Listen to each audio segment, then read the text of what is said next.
मेरे pre boards practicals exam आने वाले हैं CBSE का मैं वीडियो बना रहा हूँ. Oh damn shit. Anyways, I thought I should mention make this video on like CSS Profile, ISFAA, IFASA, blah blah blah. Okay, so this video is for international students, so I will be speaking in English throughout the entire time and कभी-कभी हिंदी में बोल दूँगा. Anyways, so yeah. This video is totally about what are the financial things that you need to know as an international student applying for need-based financial aid to the US. Okay, what is CSS? What is IFSA? What is IFASA? What do I need to fill? And like, what can I do to make it easier? Because trust me, I am that guy who has fill IFASA as well as IFSA and as well as CSS Profile. And if you don't know how to navigate through everything, it's total headache. Okay. Now, coming to the point is that US is one of the only countries that provide need-based financial aid for undergrad to international students, like exclusively, like भर के देते हैं basically. Now, to provide the international applicants with the right aid, if they get accepted, they need something called CSS Profile. And in the CSS Profile, basically what you need to fill is basically the expenditure. You need to fill the income as per the tax documents. You need to fill what are the excess income you also got, which are not mentioned in tax documents. Like untaxed income is also something you need to fill. Then there is the contributions, like how much does your family contribute for your education expense this year, next year kitna karenge. The effective family contribution is at the last student resources page, where they ask you the question like how much do you expect to get contribution from for the academic year of 2025 to 2026 or your academic year of applying. Yeah. So that is actually the EFC, which the CSS Profile does not explicitly mention. That is also something you need to be aware of as international students, because if your EFC is low, there are only 11 need-blind colleges in the USA, okay? And the rest of them which you are applying to are mostly need aware. So if you are putting your EFC like around $2,000 only or $5,000 only, then trust me, you are going to have a very, very lower hand to be honest, okay? Because this is something I won't be explaining in deep in this video, but if you know how to fill it, like if you can see the CDS, common data set of a file, you will understand that how much EFC should you indicate for a particular college. And I'm coming back to this later on and why IFSA is much better sometimes. Yeah. So not every colleges in US offer ISFAA. ISFAA is basically International Student Financial Aid Application. ISFAA, ISFAA. And एक और चीज़ होता है which is called ISAFA. ठीक है? International Student Application for Financial Assistance. Same thing. It's like basically that.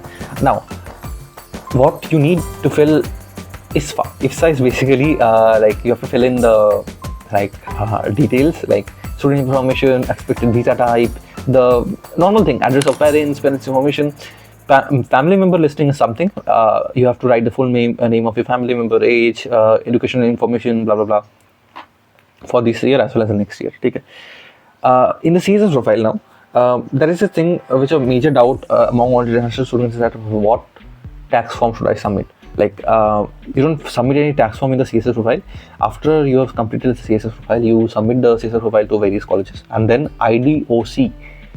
The portal of IDOC opens, and you have to upload your national tax documentation of your country in that, as well as if you don't file a tax for your self as a student, you have to also submit the non-filer statement, which is there only. You don't have to do anything separately. Now, in the CSS Profile, you should be submitting if you are going for the year of 2025 2026, like fall 2025 intake, you are going to submit the documents of 2023. Okay. So that is something most people have a doubt with, like what should I submit with? Like you should be submitting the tax document data of the previous year, not this year. Okay. So that is also something, and whatever award that you are going to get, it's going to be based on that. Okay. In the ISFAA, now coming to the ISFAA, what is IFSA? ISFAA is basically a separate documentation which is actually free, of course, to submit, because CSS Profile is like $16 for every college. And okay, by the way guys, if you're having problem with my talking speed, please move it down to 0.75x. I actually talk fast, and trust me, I have tried a lot to speak slow, but I can't do it.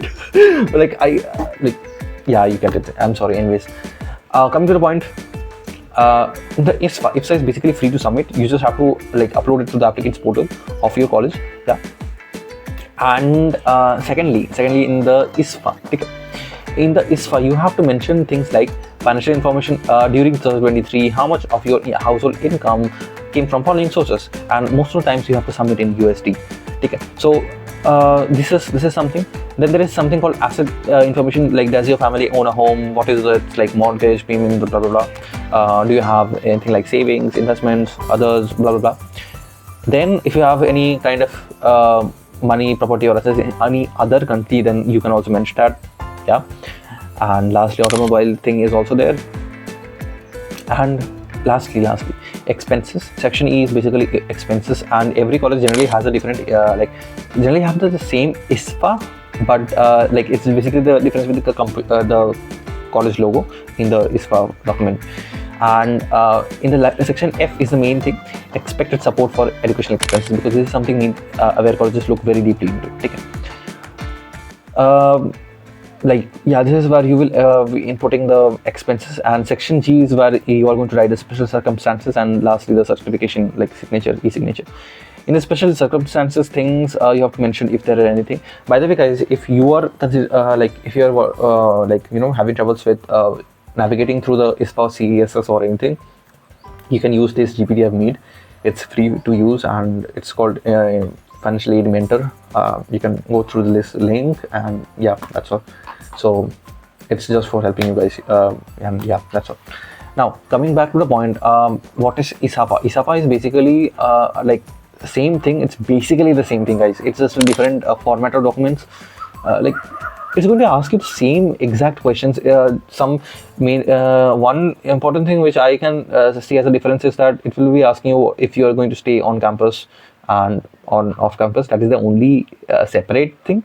But other than that, most of the information that you are putting in the ISFA is basically the same on the ISAFA as well. Now, some colleges do offer CSS, some do not offer the ISFA. Okay.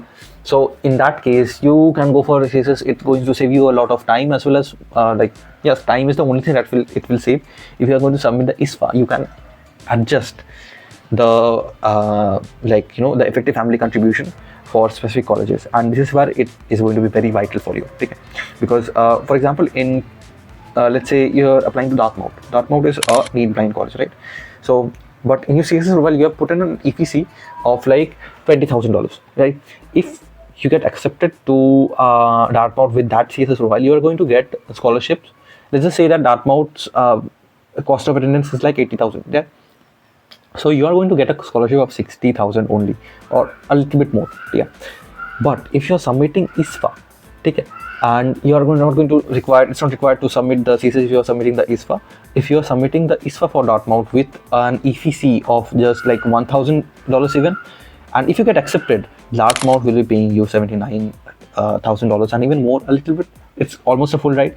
So that is the thing, that is the advantage that you can get for going for ISFA for need blind colleges. Yeah, so that is the only advantage of ISFA. And basically, if you are filling up the ISFA repeatedly a lot of the things, I suggest you that arrange the expenses in this order, like utilities, food, clothing, household necessities, medical expenses, education expenses, loan payments, taxes, savings, retirements, automobile maintenance, insurance, entertainment, vacations, servants, other. Yeah, so this is the same order, which is how they will ask you the questions in ISFA as well as in ISAFA.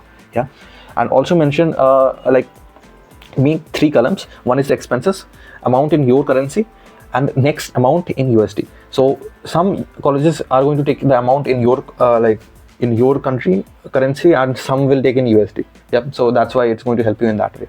So this is something I have used. I have submitted like 7 ISFAs and 1 is ISAFA. ISAFA I have submitted for Bates. Bates is the only college which in my college list which had ISAFA requirement. So that is something. And some colleges do not offer ISFA.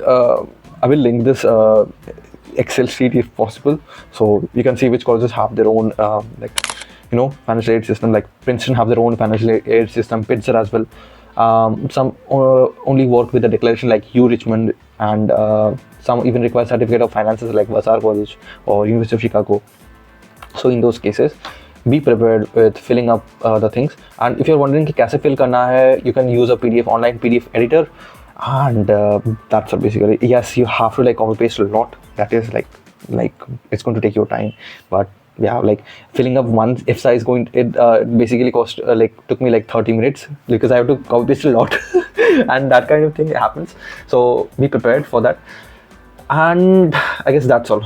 And I hope you the best for the college applications. And if you're an Indian student applying for abroad after 12th, definitely join our study abroad community. It's free to join and it's helpful, to be honest. And yeah, I guess that's all. If you have any doubts, feel free to comment and I'll help. And I guess that's all. By the way, see my previous video on study abroad AIs which I have made. It's free to use. You can use it for free, and there's also a last bonus AI about that. I will not say it here, so you can also watch that. And अभी के लिए इतना ही, अभी के लिए अलविदा.